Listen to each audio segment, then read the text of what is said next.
Hi. Good evening, everyone. You're welcome to another episode of Family Conversations with Oluwatoyin Ogunkomi. Today, we're having another interesting conversation. Today, we're talking about building resilience in our adolescents. I know when it comes to building of resilience in our adolescents, resilience is something that everybody needs, not just our adolescents. And part of the things I'll be discussing today, I'll be discussing what resilience is. I will be discussing and why resilience is important for our adolescents.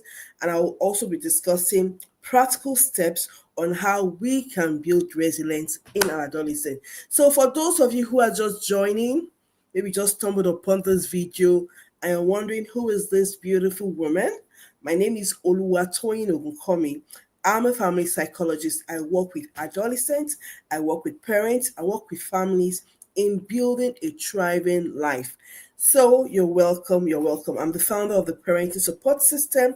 I'm also the convener of the Smart Parenting Community Outreach, Smart Parenting Coaching Academy, and my latest baby is the Smart Parenting Child and Adolescent Mental Health Summit.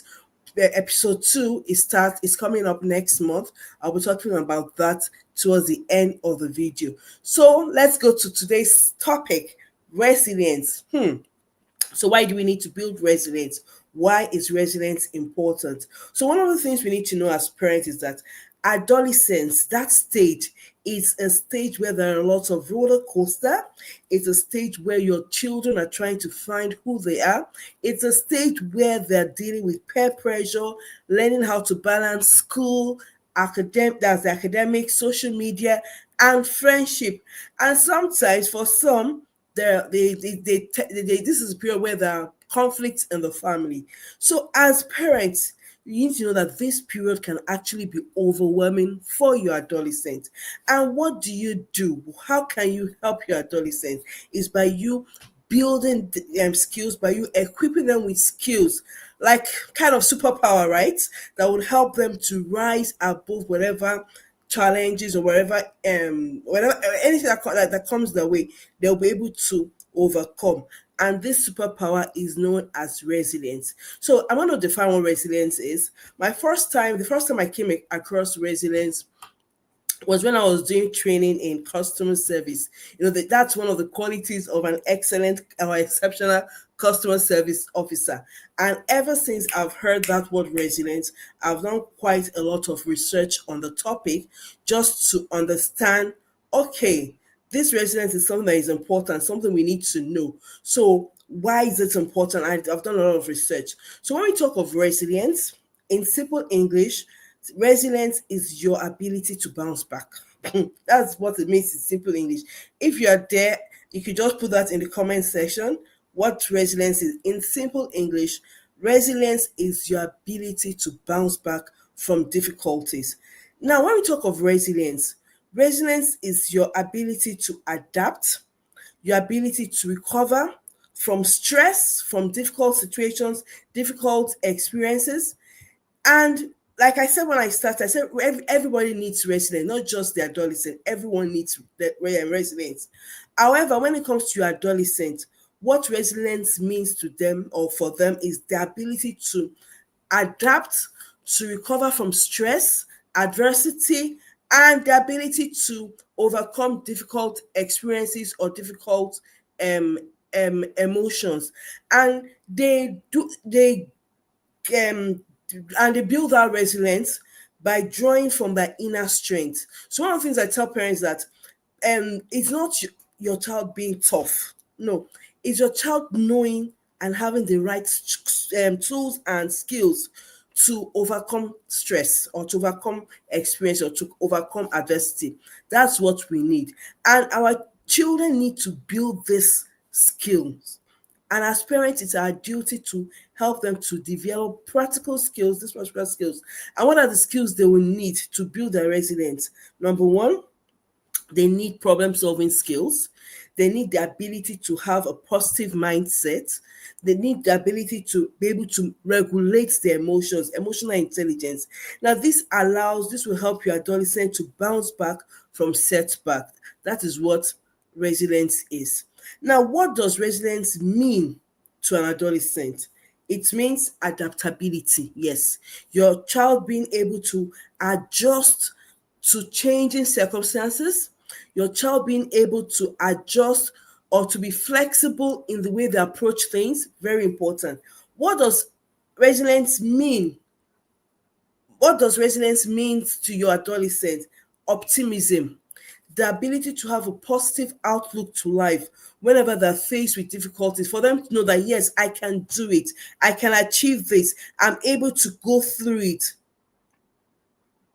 I'm able to go through it. That is what resilience means to them. Thank you, Mr. Kunle, for writing that down. Thank you so much.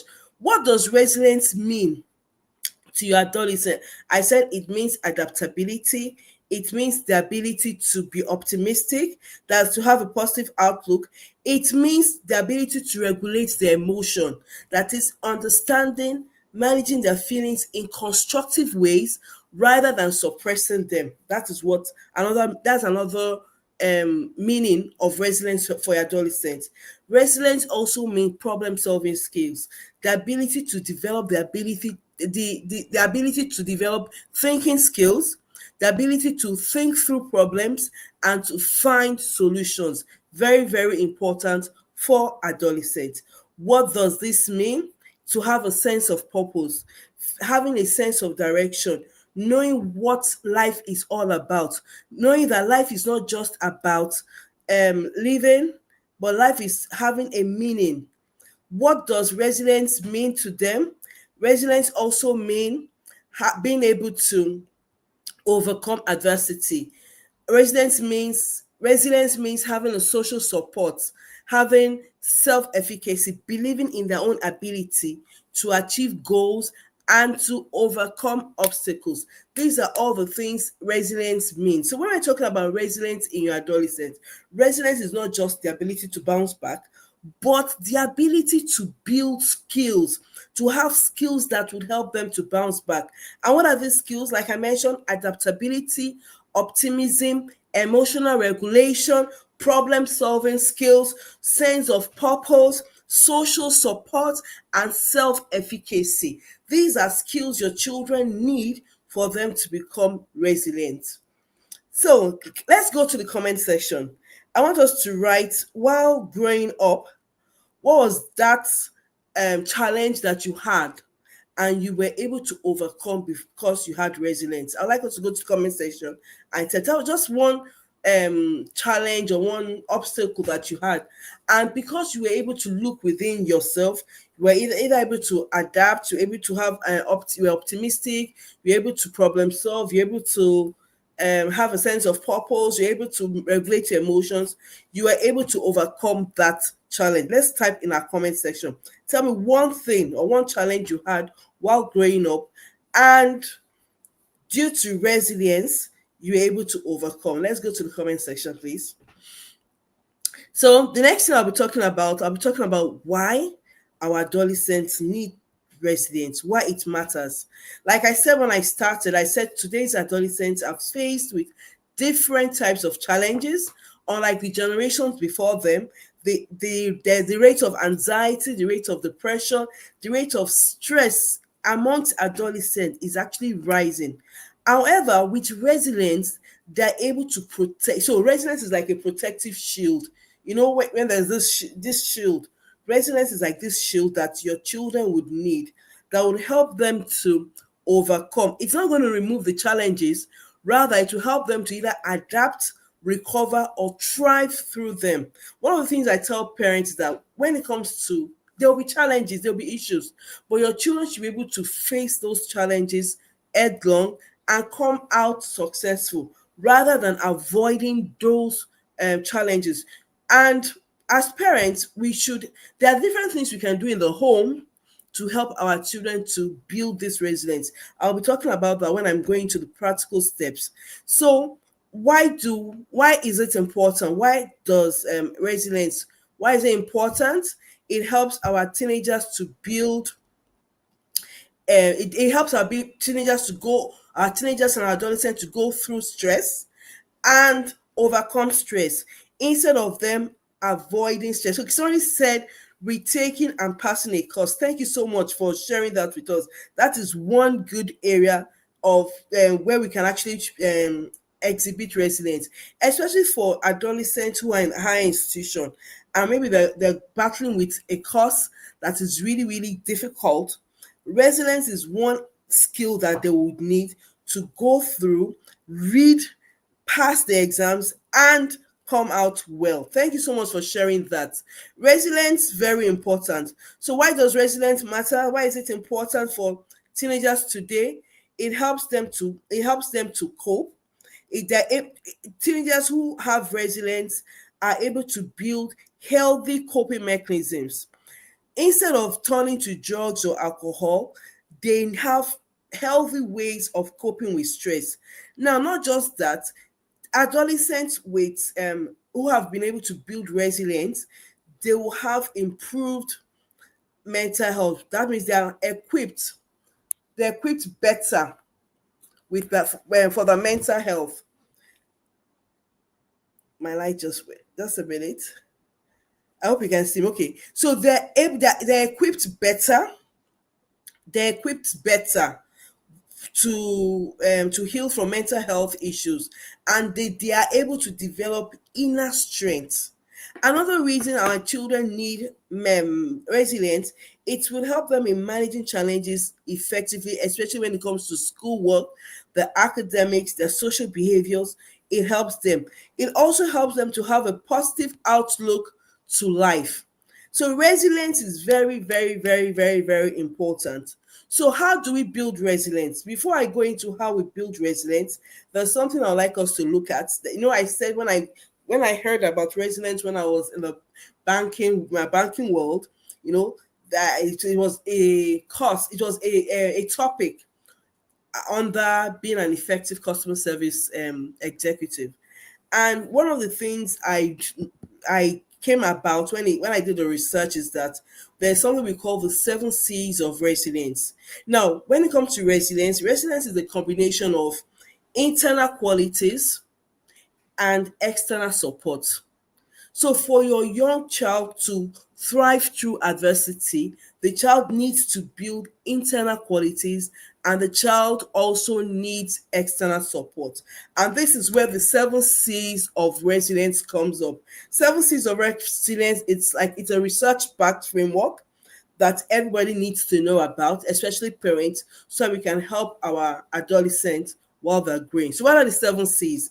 We have competence, we have control, we have coping mechanism, we have confidence, we have connection, we have character, and we have contribution. Those are the 7 C's when it comes to resilience. So let me say them again.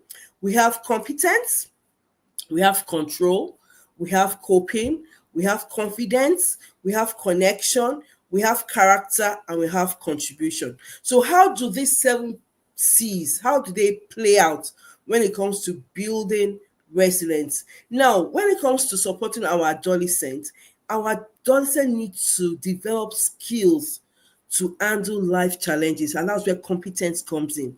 The ability to know what to do and when to do what to do, very important. So when it comes to the academics, what skill would your daughter or your son need in terms of the academics? When it comes to friendship, building friendship or having relationship with people, what skill will they need to be able to develop social relationship? When it comes to handling money, what skill do they need? When it comes to minding their mental health or nurturing their mental health, what skills do they need? So that is where competence comes in. Competence is developing skills to handle different life challenges. Now, what about confidence? Confidence is believing in their own capability and having self-worth. So for children who have very low self-esteem, it will be difficult for them to build resilience. And that's why it's important for parents to help their children to have confidence, self-confidence in their own ability. And for a child to have confidence in his or her own ability, that means the child already knows what he is competent in. So that's why competence is very important. As parents, we need to build competence in our children. We need to equip them with skills. Let them know that I'm good. I have the ability to do XYZ. I'm good in this aspect. And for parents, please, let's build their strength. When you build your children's strength, it also builds their confidence. Now, so I've spoken about competence and I've spoken about confidence. Now, the next C I'll be talking about is connection.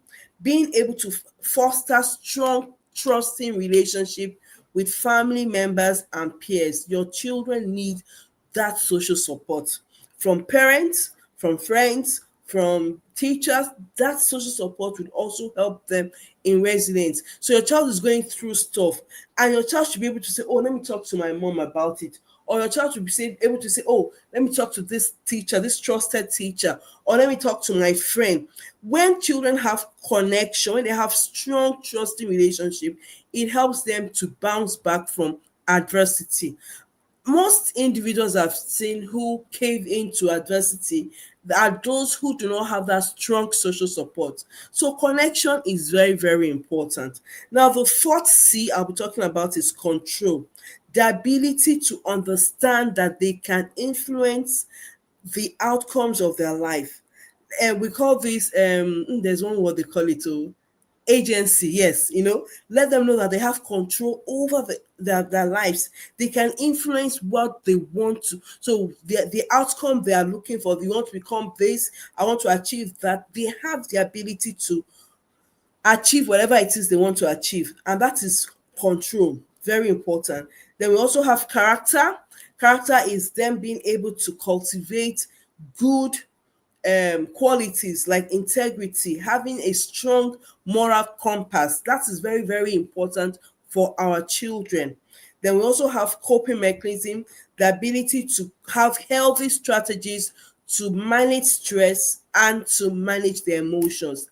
And finally, contribution, the ability to know that they can make positive difference in the lives of others, the ability to contribute positively into the lives of others. This is what we call contribution. So those are the 7 C's of resilience. Let me read them out again: competence, confidence, control, connection, character, coping mechanism, and contributions. These are the 7 C's when it comes to resilience. Every adolescent should be able to have these 7 C's. What are the 7 C's? We can please type it in the comment section. The 7 C's are competence, confidence, control, connection, character, coping, and contribution. These are very, very important. Now, as parents, how do we build resilience in our children without sounding like a motivational speaker? How we can build resilience in them is to speak their language. Let's speak their language. When you're not speaking your children's language, most times when you talk to them, they'll just see you as a motivational speaker, as in, to inspire you, to aspire you to. No, no, no. You should be able to speak the language. My son is on this call. You should be able to speak their language, right? Speak, to not just say things like, "Oh, don't worry, you just be strong, you can do it." Let's use empathy when we're listening to them. Let's acknowledge how they're feeling. Yes, you are struggling. I understand you're struggling with XYZ. However, there are things you can do. I can hear you. I understand what you're going to. However, there are things you can do. Another way you can speak to them about resilience without sounding like a motivational speaker is you using your own stories. Being vulnerable with your children is not bad. However, you need to know the level of vulnerability you are able to expose yourself to. Talk about times when you face setbacks. Talk about times how you felt, what you learned along the journey, and how you were able to overcome that. Somebody put in the comment section that there was a time he failed and he was able to retake and pass the exams, which is really nice. So if you're talking to a child that is struggling, you're going to tell the child that I've been through this, I've experienced this, I know what it means not to be able to understand what you're learning. I've gone through it and I did X, Y, Z. And these are the things I did to overcome it. So, as parents, it's very important that when we're talking with our children, we can share from our own experiences to them. Very, very, very important. Thank you so much um, for typing that. Then share your own stories. Okay, I've spoken about that. Then focus on practical tools, not just pep talks. Okay, I think I didn't show this. Okay, I hope you can see that. Okay, I didn't show. I just realized I didn't show this. Okay, so share your own stories. Share your own stories. I've spoken about that. Then give them practical examples, not examples that they cannot relate to. Like I said, you need to speak their language. Speak what they understand. Speak languages, or use examples. So one of the things do for my children is I use examples around their area of interest. So if the person is interested in football, we could use a football example. Dancing, use dancing. Cooking, basketball, use examples around the area of interest. Now, practical ways to build resilience, like I said, you have to speak their language. Number two, you have to be able to create a safe space where they can actually come and speak to you without fear and without judgment, without fear of you judging them, without fear of you criticizing them. Because this might be the specific time or particular, so it could be a specific time or a place where they'll be able to speak with you without judgment. Very important. Then you also need to listen actively to what they're saying and validate their emotion, help them to understand their feelings. Now, how do we teach them? When it comes to the home, let them do house chore is one way, but one easy way of teaching resilience. Their ability to start and finish something, the ability to know that okay, there I need to do this and I can do it well. Number three is that not just using house chores. When there are problems in the homes, your ability to teach them how to problem solve. I remember there was a young adolescent, was it adolescent, a young adult I was talking to, and I asked, when you have a problem, how do you problem solve? And the person was looking at me as in, I don't get, how do I problem solve? Yeah, I was like, yes, how do you problem solve? How do you solve a problem? And the person was actually looking at me. I said, okay, when you have a problem, okay, you want to solve this now, what do you do? Person now goes, and okay, I'll look for solutions. How do you look for solutions? So teaching our children problem solving is a skill. And it's a skill we have to teach our children. How do you problem solve? Number one, look at the problem. Number two, generate options. What are the ways I can solve these problems? Not just generating options, what are the pros? What are the cons of each of these options you are generating? Identify which one has more pros or advantages and which one has less disadvantages. And those are ways you can teach your children to problem solve. In the home, allow them to brainstorm solutions. There's an issue in the home. Don't be the only one solving problems in the home. Daddy, mommy, let them be able to problem solve with them. Stop being so much in a hurry to offer solution. Instead, ask open-ended questions. What do you think about this? What is the first step you would take? When you do that, you're empowering them to find their own path. You're empowering them to be able to think critically. And critical thinking is another skill we need to teach them. The ability to look at things and look at things critically. This thing I'm watching online, or this thing that these people are saying, does it make sense? Now, another thing we need to teach them when it comes to building resilience is allowing them to have a growth mindset. You know, issues will come, which I said, but help them to see difficult situations as opportunities, not as roadblocks. Let them see difficult situations as opportunities, not as a roadblock. Let them know that they can learn things from difficult situations. Teach them how to shift the narrative instead of saying, "Oh, I've failed," rather to, "Oh, what have I learned? Or what am I learning from this?" Then also, let's look at the progress, effort, not just outcome. If we focus only on outcomes, we see children that they will want to do things, they will cut corners just to get the outcome. But if we praise their efforts, when they see that, yes, okay, I can see that you've been trying to do this. I've noticed that you've done this 3 times, 4 times, and I can see that you're doing so well. I know it will help them. It will help them to it will also help them. So let's not focus on outcome, let's focus on the process. Then when they make mistakes, parents, let them know that we all make mistakes. Don't So if you present yourself as someone that is holier than thou, if you present yourself as someone that does not make mistake, it will be difficult for your children to come to you when they make mistakes. So let them know that making mistakes is actually part of life. Yes, you make mistakes. Very, very true. We all make mistakes, but don't allow it to become a habit. Do you understand? Let them know that it's not going to become a habit. Rather, when I make mistakes, I always have to find ways, or I have to find ways to avoid making such mistakes. So let's go to the comment section. So let's type in, what are the mistakes you think your children would make and they won't come and talk to you about? I was having a discussion with a group of women over the weekend, and they were like, then they asked their children, are there things that you cannot tell me? And some of them said that children would say, "Oh, it's not as if we cannot tell you. You've not asked us." Another person said, "Oh, it's not as if I can't tell you, but I just feel there's nothing there for me to tell you." So what mistakes do you think your children might have made and they wouldn't want to come and talk to us about it? Somebody wrote financial mistakes. Okay.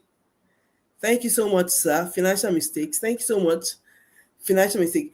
Some other people, it could be friends. Maybe they've picked a wrong friend, and you've told them about that particular person, and maybe that person now did something in something that will reinforce what you've been telling the person. They might not want to come and tell you because they say, mommy will say, "Have I not told you? Did I not tell you?" But please, when our children make mistakes, let's allow them to make mistakes, yeah, and let's also allow them to correct their mistakes. Very, very important. Okay, so let me just do a little recap. I spoke about what resilience is. I spoke about the meaning of resilience for adolescents. I spoke about why resilience is important for adolescents. I spoke about ways adolescents can build resilience using the 7 C's of resilience. Now I'm talking about practical steps on building resilience. And I started by talking about us speaking their language. I spoke about creating a safe space for them to be able to talk to us. And when they come to talk to us, let's listen attentively, actively, and validate their emotions. And let's help them to understand their emotions. Then I also spoke about them building a growth mindset, them saying that challenges are for learning, they're not roadblocks. I spoke about us praising their efforts, not just their outcome. I spoke about normalizing mistakes. So another thing we need to speak about is building social connection. If you remember the 7 C's, connection was there. We need to encourage our children to have positive social connections, because that is a corner. This is one of the cornerstone of resilience. We are all social beings. I don't know, during my when I have sessions with individuals, there's one so I have this acronym for self, and the C is building connection, right? And I tell my patients that, see, the way God created us as social beings. We crave the interaction of other people. God did not create us to be in isolation. And as adolescents, this is the period they would want to have lots and lots of friends. However, when they're picking their friends, there are certain criteria you need to be able to teach them. When I have my sessions, these are part of things I do with my adolescent I work with. I tell them to write out their own values. What are your values? When they're able to write out their values, and I ask your friends, do they share these same values with you? Some of them might say, oh, no, they don't. And this is where we now talk about what are the things you're looking for in your friend. Let's encourage our children to have positive social connection. Let them build positive social connection. It is very good for their mental health, and it's also good for them when they're going through stuff. So let them have social connections with trusted peers, trusted adults. Let's encourage them to get involved in social activities, club activities. Let them know that there's nothing wrong in asking for help. Teach them to seek help. Seeking help is not a sign of weakness, it's a sign of strength. Let them know that they can ask for help. Let them also have role models that share their values. Someone they can look up to, someone they can speak to, like a mentor, is very, very important. So, when do we step back? When do we go back? So, before I go into how when do we step back, I just want to talk about 5 things that's very important when it comes to building resilience in our children. We need to provide them with a strong family connection. So, as parents, let's ensure that your children are friends with their siblings. Let's ensure that your children are friends with you. Let's also promote healthy habits, regular exercise, eating right, and having sufficient sleep. Very important. Let's teach them how to cope with stress. And one of the ways they can cope with stress or cope with issues in life, having very good problem solving skills, being able to regulate their emotions, and being able to calm themselves down. Then let's also teach them to have a growth mindset, a positive outlook to life. Let it not just be them just looking at the negatives in life. No, let them have a positive outlook to life. Let's encourage them to find the bright side of things, not just looking at the negative side of things. These are one of the things when I speak with my patient when it comes to cognitive distortion, I tell them that one of the ways to reconstruct the way they think is to reframe what they are seeing. Instead of thinking about negative all the time, look for the positive in that thing. Very important. Then, as parents, we also need to model resilience. Be a positive role model when it comes to resilience. Demonstrate healthy coping and problem solving skills yourself. And finally, let's teach practical skills, budgeting, scheduling, how to cook, financial management. These are ways we can help our children to build resilience. So I'll be stopping here. If do you have any question, let me check the comment section. Do you have any question? Any question? Do you have any question? I'll be stopping here for now. Do you have any question?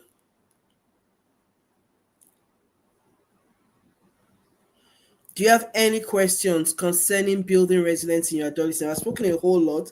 I've spoken about the 7 C's. I've spoken about why we need to build resilience. I've spoken about what resilience means for adolescents. And I've also spoken about the steps, practical steps in building resilience in our children. So if you don't have any question, let me just round up. Then we'll see next 2 weeks. So, for those of you who are just joining, we're having our mental health summit. Mental health summit is starting on the 16th of October. So, it's called the Smart Parenting Child and Adolescent Mental Health Summit. Here, the theme for this year is nurturing the African child, protecting them, promoting the overall well-being, and also how to build resilience in them. These are 3 major areas we're going to look at: how we can protect their mental health, how we can promote their overall well-being, and how we can build resilience. We have over 10 speakers who will be talking on the 16th and 17th. Those are the virtual session, while the physical session is on the 18th at the Rock Event Center in Abuja. There we are going to have two panel discussion. The first panel discussion is going to be for parents, not parents, it's going to be for parents, but the people speaking will be, we have psychologists, we have mental health professionals, we have policy makers, we have faith leaders. They'll come and talk about how we can promote the mental health of our children. Then the second panel session will be for the adolescents themselves. They're going to talk to us and tell us how they feel we, as their parents, their caregivers, their teachers, as policy holders, can promote their mental health. And I hope I'll be seeing you there. Please register. Please register. Please register. Please register. So I'll be stopping here for today. Just a quick one, just a few things you can do. For one of the ways our adolescents can cope with their thoughts is by journaling. Journaling is very important. It gives them clarity. It helps them to be able to gain clarity with what they're thinking and what they're feeling. Please, as parents, let's encourage our children to journal. One of the things I tell the adolescent that is like, in case you don't want anybody to see what you're journaling, write it on a piece of paper. When you've gotten that clarity you need, tear the paper, pour it inside water, and flush it down the drain. But the ability for them to write it out will also help them in processing. And for parents and teachers, please, you need to model resilience. You need to be able to celebrate their efforts and persistence, not just results. And you need to be able to create a safe space for failures, safe space for them to talk to you when they've made mistakes. And finally, you need to be able to connect with them. Without connection, it will be very, very difficult to teach your children. So I'll be stopping here. Thank you so much. Okay, kindly list the 7 C's again. Okay, so as I'm saying it, sir, I'll need you to please write it in the comment section. So the 7 C's, the first is, I said, competence. Your child needs to build his competence, his strength. When your child knows what he or she is good at, it will also build their confidence. That is the second C. So the first is competence, the second is confidence, the third is connection, the fourth is control. They need to have control over their lives. They need to know that they have, we call it agency, that they know that they are able to influence the outcomes of their lives. That's the fourth one. The fifth C is character, the ability to build integrity and strong moral compass, very important. The sixth is coping, the ability to have healthy coping mechanism or healthy coping strategies to manage stress and emotions. Then the seventh is contribution, the ability to know that they can make a positive impact or a positive difference in the lives of others. Those are the 7 C's. I hope you got it. Did you get it? Okay. Thank you so much. We have competence, we have confidence, we have connection, we have control, we have character, we have coping mechanism, and we have contribution. Thank you so much, sir. Thank you so much. So I'll be stopping here for tonight. For those of you that want to either support the upcoming summit, please, you can reach out to me. We need all the support. We need financial support. We need material support. We need all the support for the upcoming summit. Thank you so much, everyone. Have a nice evening. Thank you so much, sir. Thank you so much. Have a nice evening, sir. Bye.